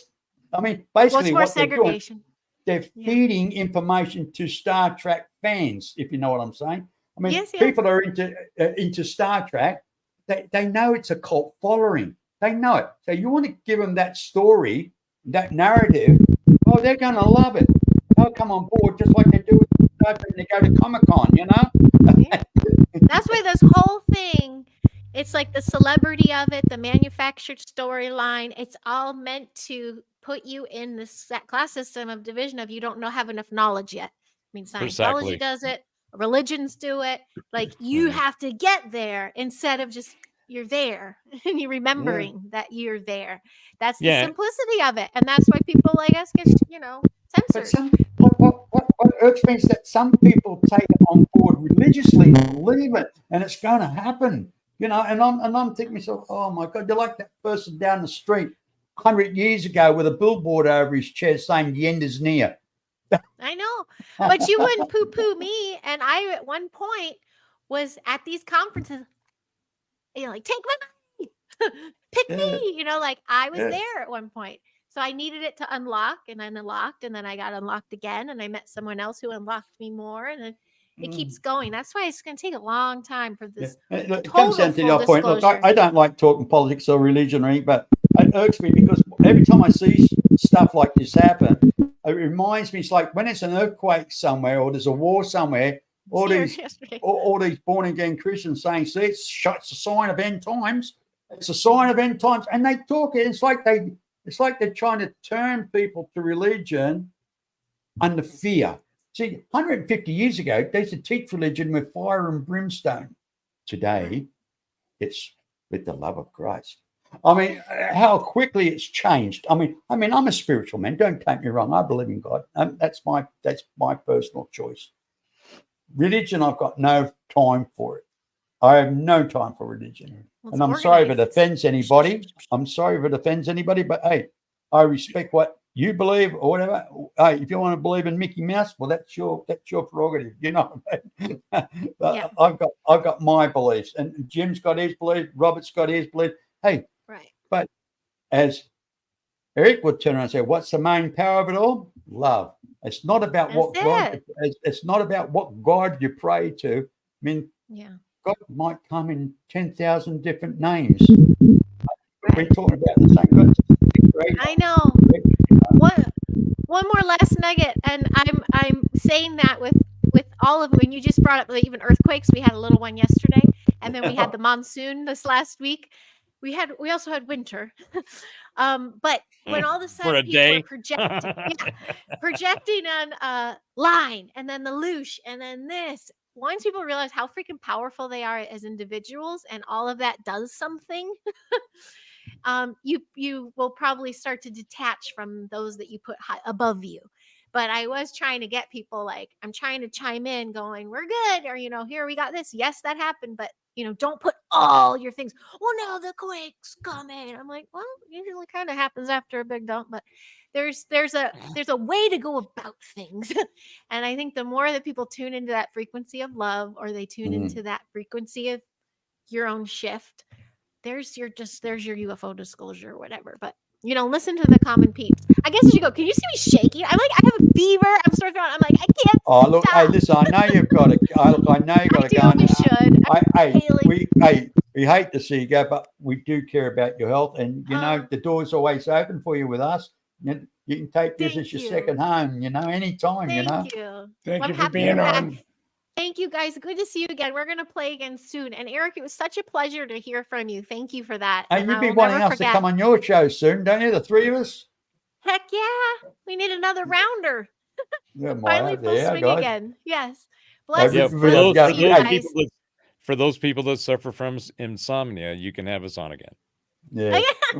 And Robert will throw another turd on the table. That's my favorite saying. Eric, thank you again so much. I know. Thanks, Heidi. It was a pleasure as always. Mike. Thank you. Bye, you guys. I'll talk to you very soon. Feel better. Yeah. Thank you. Bye-bye now. Thank you. Lovely lady. Sweetie. Well, but that's it. Ufology. Well, as I said, it's gone sour at the moment with me. But hey, I'm hanging in there because I believe in it. I believe in what I'm doing, and I'm not doing it for the. Hey, no way am I doing it for the money. I'm doing it because. Some people are. I never have. I've never cared if it was for the money. If there was some money involved, hey, that's just sort of a cherry on top. Yeah. Otherwise, this is something I want answers to. I'm not interested. I've got 10,000 followers or 5 followers. As long as the followers I have are quality, not quantity. Quality. Having people that listen and have the very same opinion. And in other words, you relate with. That's the important thing. It's the relating with, because all I hear is people out there in ufology are just telling people what they want to hear, and they themselves, they don't give 2 cents to it, mate. They really don't. All their interest is the next sale or whatever. Or they turn around and says, "Oh, I have you on the show." Yeah, but how many followers have you got? How many hits do you get? If you don't reach 10,000 hits or so many thousand hits, they don't want to know you. They don't just say that. I don't want people like that anyhow. So they're an insult. The only criteria I've ever had, as long as I'm not doing something, for the wife, or I'm not in my car, why not? Yeah. I don't care if I don't care if it's just myself and the person on the other end. That's right. If I can answer some questions or help them get a jump start, I don't know. I'm just me. I'm nobody special. I'm always amazed when people comment that I'm going to be somewhere. Hey, I've never pretended to be anybody than James Christian Goodall, the first. So the first. Yeah, I don't know if there would be a second. My son's James Warren, so. And my first grandson is James Bryan, so they all have different middle. Anyway, what's the latest news about beliefs at the moment there? We're going to have a chat with some important people on Monday, and the people who are excited about it are the people who can pick up a phone and raise $10 million. So this could be absolutely incredible, because it's not just one part of it. There's a half a dozen different segments of it that we have the cave system. There hasn't been 100 people in the history of Belize have been in any of these caves, period. And I think Jose said that since he's been given tours, he's had 3 in the last 10 years. So, but they're this time of the year, they're accessible. I don't know about critters in there. That's one of the first things I'd be checking out. Yeah. But apparently the critters don't like you. So as long as you don't step on them, did Robert? No, he's still there. He's probably going to get a top up. Oh, or he might be having a choke. Who knows, man? I don't know. But he's still there. yeah. Or he may have decided to dissolve. Yeah. I don't know. He'll be well, back. when I get to the point of dissolving, I'll make sure that I do it live streaming. Oh, hey. Get a whole bunch of extra likes that way, huh? Get a whole bunch. You guys will get a whole bunch of extra traffic when I just dematerialize on the screen, right? No, yeah. That's going to happen someday. I think we've probably got some glimpses of it. There's some weird stuff out there where you go, wait a minute. In Miami, someone said that some kids were again playing around with frequencies and opened something up that wasn't supposed to be opened up at that place or at that part of the transition. Oh yeah, it has, Ray. Certainly has. Yeah, it has been active. Actually, I was looking at a couple of videos earlier on this morning. A lot of activity going on. There was one particular video that's going viral at the moment. Somebody took it, and it's actually a star. UFOs behaving like stars. It will actually move from one point to within 10 minutes. They go from here, stand still, they move up to a different direction, just stop there, and then move over there, come back again, and stop again. And you can't tell the difference between them and stars, you know? So interesting. Well, you know, one of the things that I think is going to be one of the more interesting ones that I am looking forward to exposing is not only the civilization or the station we have on Mars, but all of the stuff that they found that was on Mars a long, long time ago, and which will give further credence, in my opinion, to the we are actually the Martians. And there was a civilization on Mars that went through what is called in the mythos the cosmic war. And that explains the Valles Marineris, which is, and when you look at a picture of it, you go, well, that wasn't made by water or anything. There's no canals. There's no nothing. It's just a flat area with a great big Birkeland current going right through it, just completely cleaned out. No debris, nothing on the sides. And you look at it and you go, well, okay, that was obviously electricity. There's some great books. John Brandenburg's book on Mars, I'm sure you know about, Jim, is amazing. What's his name? Hoagland has got some of the best stuff of Mars because he's the one that pushed the face on Mars in Cydonia, and back in the mid 80s. And a friend of mine was at SAC headquarters in Omaha. He was a photo analyst, and he got a high resolution copy of that image to analyze. And he said, it's not a natural it's not a natural formation. There's, he said, he's the one who did the analysis of Desert One during the fiasco trying to rescue the hostages in the American embassy in Tehran. Right. And he said they just couldn't. Interesting. Thanks, Karen. Yeah. Yeah. So when I think we're going to see again, it's a part of the rise of the pissed off peeps that are getting a peek at the poop that has been hidden for so long. That the kids who are in the schoolyard, they're not sharing the toys. And now they can, we have had enough. Now they can share it with the world. There's not a damn thing they can do about to stop it.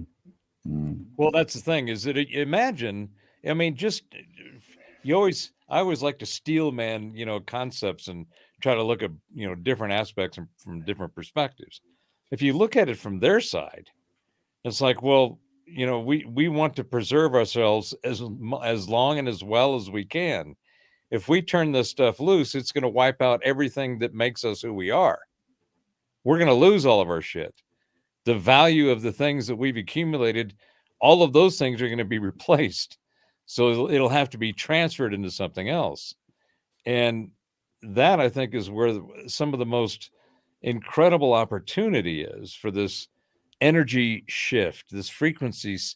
We've got a whole bunch of new frequency sets coming in, galactically, cosmically, from Gaia, from the earth, and within ourselves. All the frequencies that we need in order to exist in the reality that we inhabit, all of that is changing.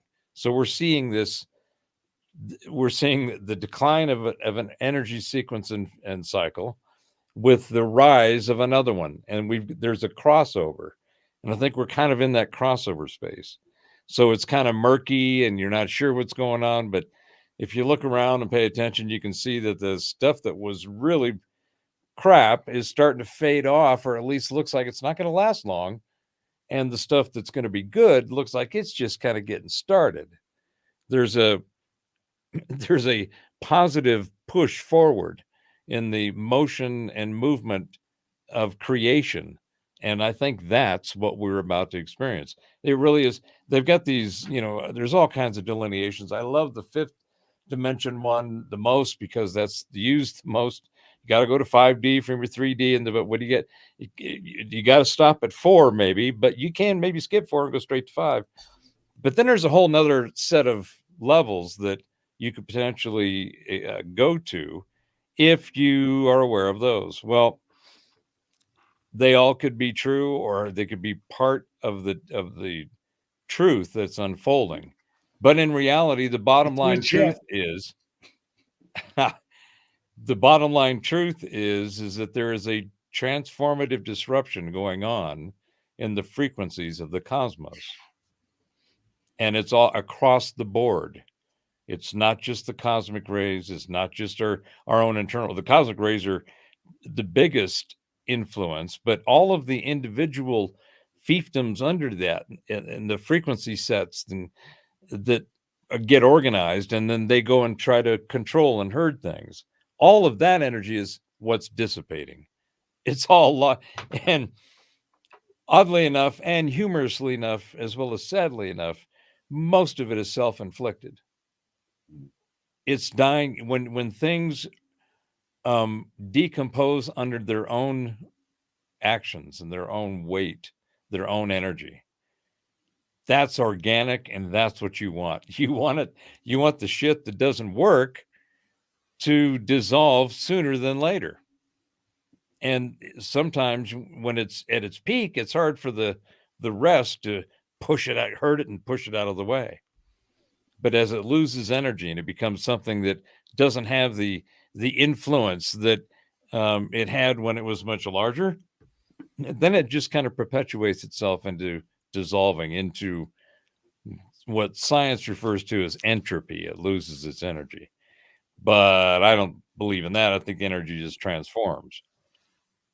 But that's what we're in, and that's why it's crazy, in my opinion. It's simple, but it makes the complex, strange oddities and nonsense and anomalies a little easier to gaze at and try to divine and discern. Well, this young Russian fellow, I forget his name. He's supposed to be reincarnated as an earthling. He was supposed to be from Mars. Remember that young fella? Apparently, they reckon he could read at the age of 6 months, just about. He's a very bright lad. Sounds familiar. Yeah, and apparently the story he tells, I'll say story because, there's no fact behind it, but then it's interesting. He actually spoke about the war, and apparently they destroyed one of their own moons. And apparently, one of them, when they destroyed the moon, parts of it crashed into Mars. and that's why you've got that massive big rip on the surface. But as you said, there's no kind of build up of debris or anything from it, right? But what he actually turned around and said, a scout ship, a ship went out to find somewhere suitable to live, and I assumed that they actually came to Earth, but apparently the craft itself crashed when it got here, or it crashed, or it got frozen over, it snapped frozen. And this is where it's Antarctica, apparently.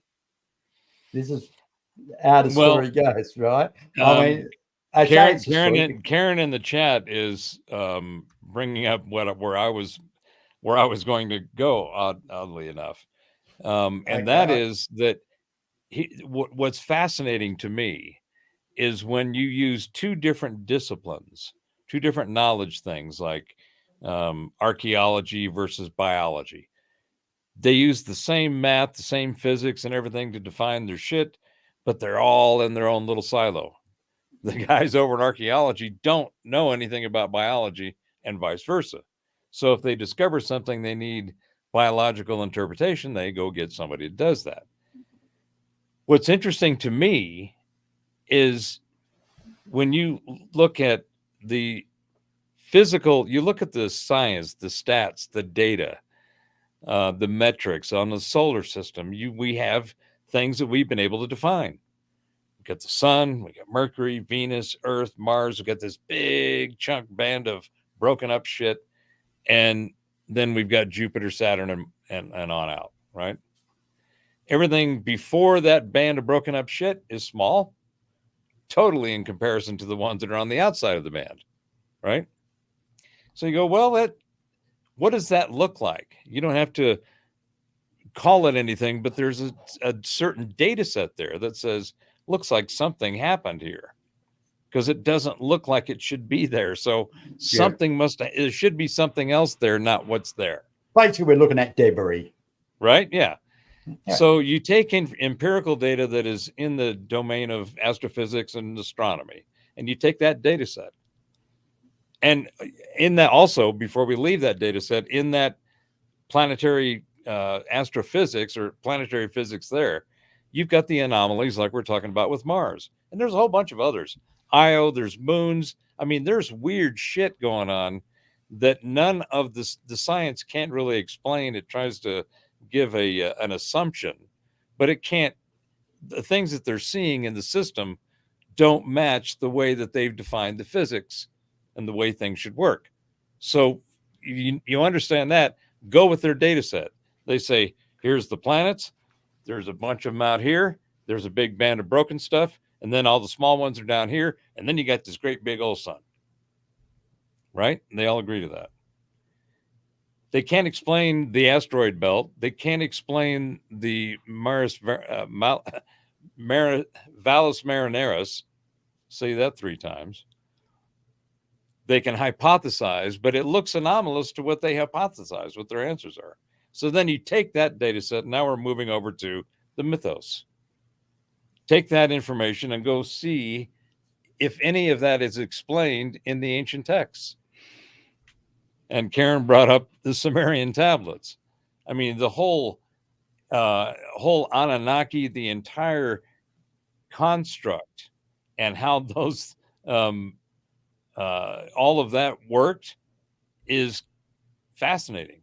And they talk about wars, planets, weapons, mass destruction, moons crashing into other planets, the whole creation of Earth from Tiamat, from the Nibiru, one of the 12 satellites of Nibiru, coming too close, getting it kicked.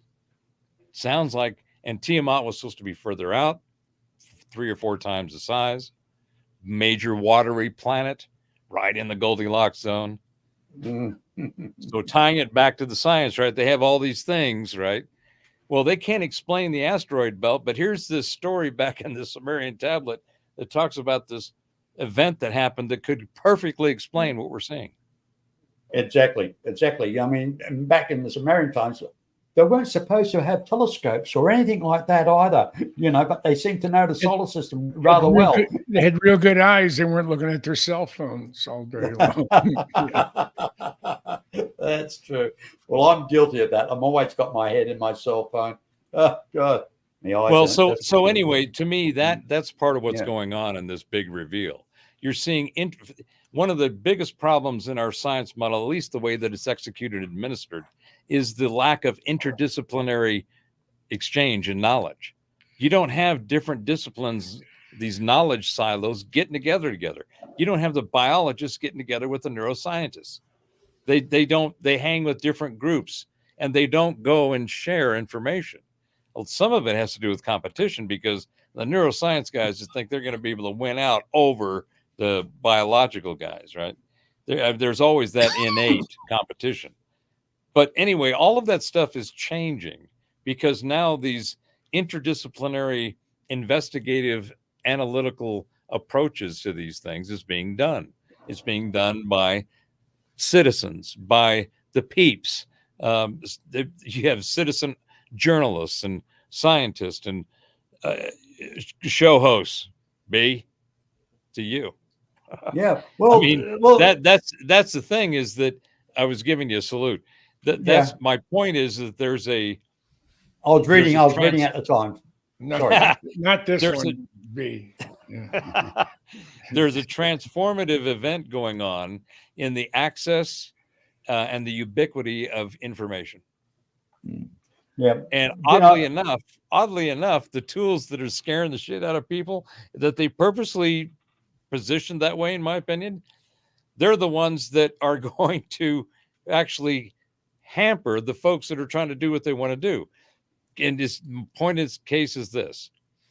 Let's say that you wanted information that was free speech, could say whatever it wanted. Content was whatever you defined, and if you want it all, just give me it all. Give me whatever's out there, and then do an analysis on it. And if it comes back and it tells you what is not the official narrative, they're not going to let that happen. As soon as they start seeing that stuff, they're going to start programming that out, because it will expose even more of the control. So what I'm saying is the organic, more individualistic or different self-organizing groups, the way that they decide to work together, because they'll have the freedom to do that, is going to determine the formation of these new things. You'll have different infrastructure and different entities for finances, for all of the insurance, the way that we think about it. Taxation is going to completely change, and most likely go to a point where people will finally put the big squeeze on the question of why is it necessary? Where is it necessary? And all of that is going to transform that model. And it's mainly going to happen because our economic model is going to change. Neil's actually asked a question a few moments ago about the Egyptian pharaohs with the elongated skulls. Apparently, what I've actually read about it, they're not human, but one particular pharaoh moved to the Upper Nile. I forget can't think of the place. He created a new city, and he broke away from traditional Egyptian religion. Amenhotep. It was Amenhotep. Yeah. Yes. Mm-hmm. Yes. Yep. What was the name of that city again? Not was it Luxor? Yes, it was Luxor. Yes, yeah. It was. And of course, but yet the Egyptian religion went totally against him. But he had a thriving metropolis going there and followers. Here's the guy here. He had the disformed stomach, as they say. Elongated skull. Wasn't he the son of Nefertiti? Amenhotep was the son of Akhenaten, I think, or I might have it the other way around. Or was he married to Nefertiti? I'm not sure. It's something like that, isn't it? So, yeah, interesting. That's something I should look up. I should do a bit more reading on that one. That is a very interesting subject because going back to those ancient times, I mean, it's the mystery of the place. It's brilliant. I mean, just the fact how they built things those days. I mean, the carvings themselves. I mean, you know what? I was watching this documentary about these hieroglyphs, how perfect they are. But what one guy turned around and said, the only way they could have been done was lasered, and he explained why. He says because the measurements of each, like if you had two birds on the hieroglyphs, they were both exactly the same size and exactly the same depth, and the edges were perfect. So you know, so more like it was a mold. Well, how do you mold? So basically, they had the technology. Well, to mold that's a stone. whole nother show, my friend. There's a whole lot of now listen. Listen. You've hit the nail on the head there because let's face it. You want to go down and have a look at some of the Aztec ruins, right, and the Inca ruins. Those walls they actually built look like they were actually melted in. You know, the way they're curved in and they're so tightly fit. You know, and the way they're cut out, it's like somebody was playing with plasticine. Well, that's why I said they're molded. I mean, have you seen anything like that wasn't molded? No, I haven't. I mean, hey, we got a Sauron. She wants out. Just a second. You want to go outside? I mean, when you look at that, when you look at stuff like that, you have to compare it to something. What's Karen say here? For the original Council of the Constituent Nations, the Star Disc Treaty, Noah's Ark, ISIS Treaty began in 346, and extended to 2013. This is the overtime to graduate humans due to interference. So I'm liking the whole. I'm liking the idea of graduation. I feel like I've been stuck in class for too long. I reckon next show we do. Didn't want to be in. Hey, I reckon you're irritating the shit out of me. Hey man, I reckon next show we do, we'll have to invite Karen on because she seems to know a little bit of something here. Karen and I are going to do a show for the Nexus here soon. So yeah, she's great, amazing, and her knowledge and her energy is I've picked part up of the on transformation. That already. I've picked up on that already. Yeah, she's great. And thank you, Karen, for your input. Thoroughly enjoyed it. Thank you. Yeah, that's where's Jim gone for another top up, has he? Or an empty? No, he had to take her out for for a leak. Dog needed a leak. All right. So I think that, my position on the whole ufology, however you want to look at it right now, is I know enough of the stuff that I have seen more credible stuff than not. So they've got a better batting average. So I keep an eye on those, but I'm just staying out of the whole thing. I used to listen to a lot of Dolan and Jimmy Church. I don't listen to that. Hey, I don't listen to them anymore. I mean, that's what I'm saying is I haven't the sources I was listening to and getting data from 5-7 years ago, it totally changed. I mean, completely changed. And I feel better and more informed, and the track records have improved by selecting a different information stream than what I was consuming before. Yeah, so I mean, I highly recommend a re-examination of the channels on your radio and make sure you change up to some new feeds because they're out there. Well, obviously, at the end of the day, these gurus of ufology,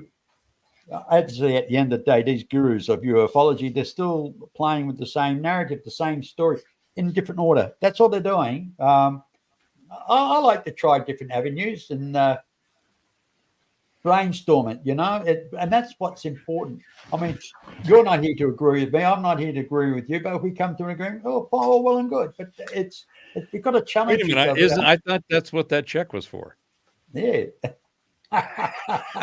Yeah, the one you're giving me. I thought, oh, this is agree with B money. Okay, I'll put Yeah. that over here. Yeah, So- I had to cut it short, gentlemen. I didn't All right. want to, but my little German Shepherd rescue saw me jumping up in here a few minutes ago. Okay. The wind is howling and it's starting to thunder. And Okay, mate. it just goes absolutely nuts. And the only place she's safe is Well, we've got our 2 hours up anyhow, so I think we could call it quits for tonight. Hey guys, I'm thinking about doing an extra show during the week, so I'll keep you posted about that. Okay. sounds good to me. Yeah, so I'll keep you posted. I'll I- give you a call on the old blower there, Jim. And All right. It sounds good. If I see it, if it's from him, what the fuck does he want? Oh, yeah. Oh, excuse me. You weren't supposed to hear that. I thought I had it in my mic muted. Yeah, right. Oh dear. Terry, dear. thank you. Robert, always enjoy the two of you. The beautiful Heidi. She's always welcome. Chest cold or fever or whatever. So I hope she's feeling better. Again, I want to thank you guys for your friendship. I really do. It makes me feel good. And I truly like there's only one or two, and everybody I've met in this community that I think is an asshole, and everybody agrees with me with who it is. I don't even have to say. You mean who it I'm not is. an asshole? Oh shit! I'm Yeah, getting I didn't exclude you. No, I'm just a dirty old man. Oh, okay. I've worked hard all my life, to be one. Yeah. Anyway, hey, listen. I'm going to say thank you everybody for joining us this evening where you are, and it's afternoon. 12 minutes past the hour of 1 in the afternoon here in Perth, Western Australia. It's time for you to have a little brunch and Barbie and a beer, right? It's 10-12 p.m. Actually, I've got a beautiful lasagna for dinner tonight. So Statton's lasagna, and it's going to go on my 45-inch waistline. Anyway, thank you guys for joining us, and thank you everybody for joining us today on Mr. B's Truth Seekers. And please come again. Always remember, tickle that little button there, the like button, and subscribe, and that you don't, and we can send out notifications to you next time we have a show. Plus, as I always say, be nice, be kind, and aspire to inspire one another. And most of all, let's spread the love around. Why not? Okay. Thank you for joining us. Bye-bye now. You take care. Thank you. Take care.